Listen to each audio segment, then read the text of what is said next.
D'Argentomagus enrichit ses collections.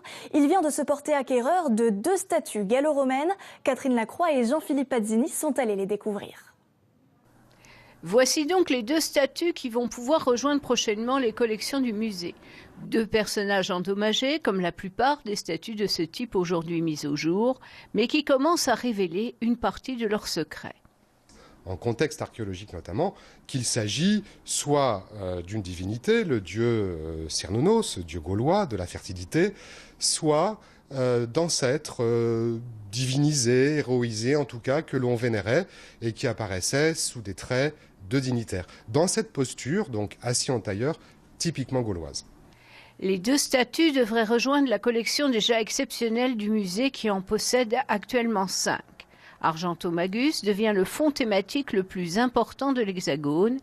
Il n'existait jusqu'à ce jour que 11 exemplaires de cette statuaire gallo-romaine répartis dans l'Indre, le Cher et l'Allier. Cette représentation de tradition gauloise existait avant la conquête. On la trouvait d'ailleurs en territoire biturige sous une autre manière. Ce n'était pas de facture gallo-romaine, c'était de facture typiquement indigène, mais on avait déjà des spécimens en posture assis en tailleur. On en trouve à Châteaubriand, on en trouve au musée de Limoges et en région PACA.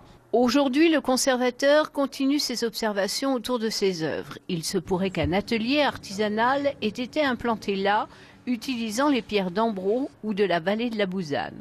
Une recherche lente et minutieuse qui ne fait que commencer sera nécessaire pour en savoir plus sur ces œuvres qui remontent au IIe siècle.